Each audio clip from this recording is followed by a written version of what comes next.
Now, as you know, Richmond has many monuments, and you know how I feel about those. But moments from now, I can assure you, this will be my favorite monument in the city of Richmond.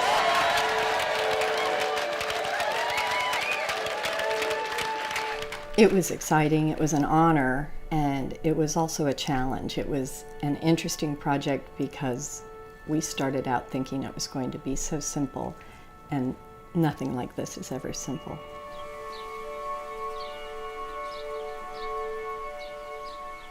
How do we do that work of memorializing? We have this existing inventory of monuments. What's missing? What stories are missing? What parts of our history are missing? Well, Maggie L. Walker has a story that allows us to look at a time that oftentimes has been overlooked. Maggie Walker was the daughter of a freed slave. She grows up in this very interesting period after the Civil War where there's a sense of a future. And then suddenly the environment around her changes. You have the first monuments going up on Monument Avenue. And then by 1902, Virginia passes a new constitution, which essentially disenfranchises all of Virginia's African-American voters. She was the first African-American woman to start a bank, and then she became a publisher, and she became an entrepreneur, and then a business person. She spent her life trying to make sure that people were educated about finances and knew how to make a living and what they would need to know to succeed in life. I think of her as a civil rights leader. The things that she was doing nonviolently in the late 19th century, early 20th century, predated Gandhi. She was just an amazing person and an amazing leader, and we were so lucky to have her here, although she became a national figure too. Top story tonight, emotions running high as the public weighs in on plans to honor civil rights pioneer Maggie Walker. A memorial for Walker is planned here at Brook Road and Broad, but some are worried the statue and Walker's memory would sit in shadows from an oak tree at the site. That monument is expected to be completed sometime this fall.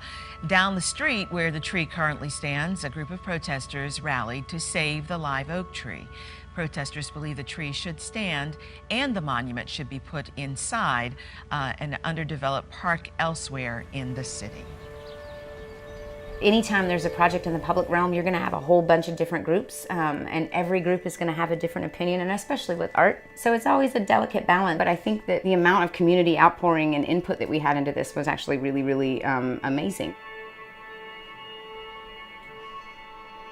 It's just a passion for me, and I was always taught in school when I was in Maggie Walker, if you're going to do something, stick with it, and that's always been my motto. The community helped so much. Their passion made it so exciting and really communicated how important she is. But they also helped us figure out where it should be and what it should look like. We invited the community to come out and tell us, what do you want, first of all, as public art? Do you want something as literate as a statue or something as poetic as a waterfall? We could have done a more modern sculpture, but we heard from the community, no, that they wanted her to get the same kind of monument that other leaders of Richmond have gotten, and that made a lot of sense. Number two, younger than shown before she started the bank. In my conversations with the city, one of the questions I would ask is why this site? That's where Maggie made her mark. Broad Street was the division of that city. It was the mark of segregation. All of the community organizations, the Maggie Walker Alumni Society, the family, really felt that Broad Street was the place for visibility, the fact that she had a department store on that street, that the white establishment did not want to be there, that it's a place that is the gateway to Jackson Ward, which is where her home was and most of her businesses were.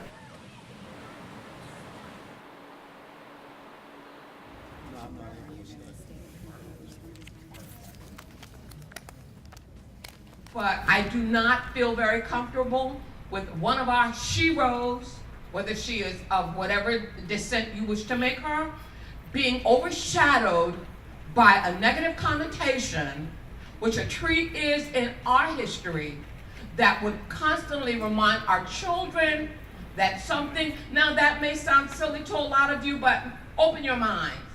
We have ingrained in society a lot of negative issues that are not easily erased. I love trees, but if the tree is going to bring more pain than it brings joy, then the tree must go. We don't have to kill it. You know, I was trying to figure out how to best keep the monument going forward.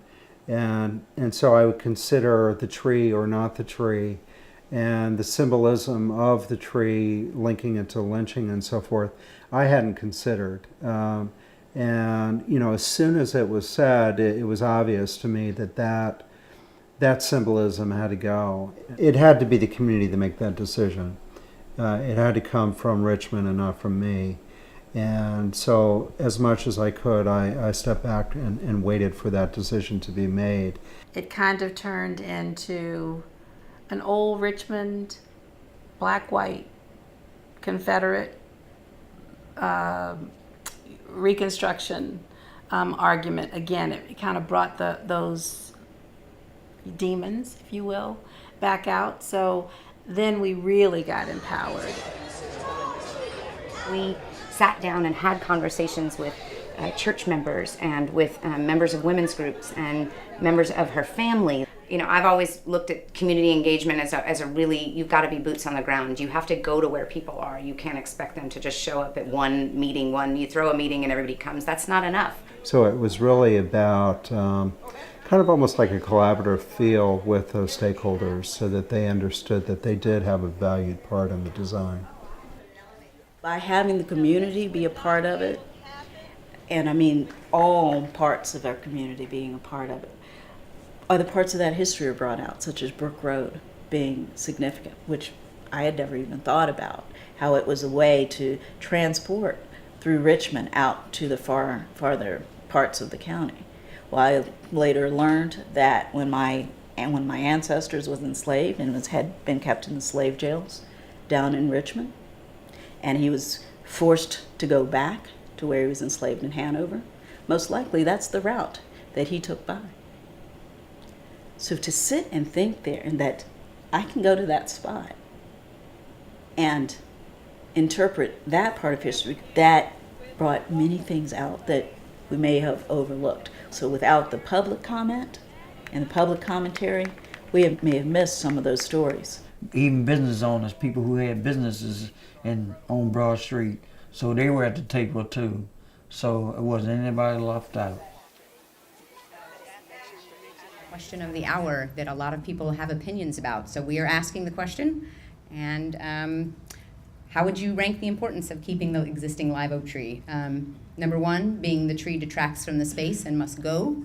In the middle, or somewhere in that range, the tree has no effect on the space. And number 10, being the tree makes the space and must stay. By using the technology that we had, you had the questions and then you could see the answers right there in front of you. That made everyone see what the group idea was. So it wasn't just someone standing up and being the loudest person in the room that got the most attention. The other thing is that one of the comments that was made from the community is that she deserved her own place. She deserved a space where she didn't have to share it with other elements that were distracting. You know, as soon as I heard that, I mean, it was clear to me that it had to be about Maggie. She had to be the central focus. The beauty of that site is her backdrop is Jackson Ward. It's the architecture of Jackson Ward. And it becomes about Maggie and Jackson Ward. Most people really understood that we wanted to do the memorial the right way, and the right way involved completely redesigning the space.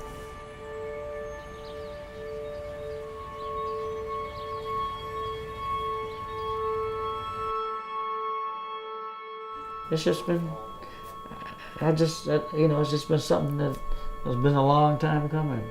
And, sometimes it brings tears to my eyes, but right now, I'm really excited about Saturday. that's a great idea. We will. Celebrating the physical representation of social equality progress in my country, in my city. That's why I'm here. Ready to count down? 5, 4, 3, 2, 1.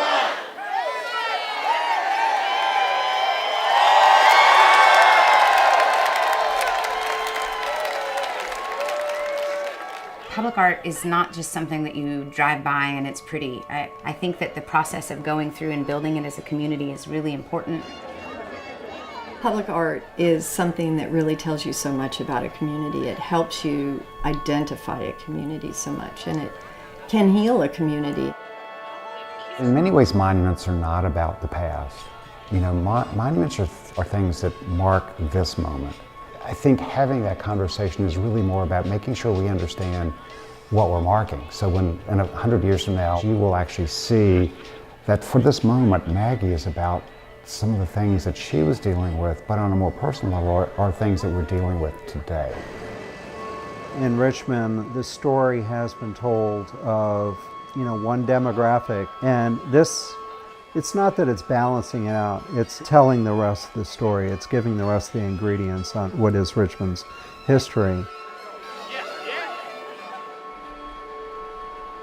She has a foot out into the future. She has her eyes cast out, looking forward.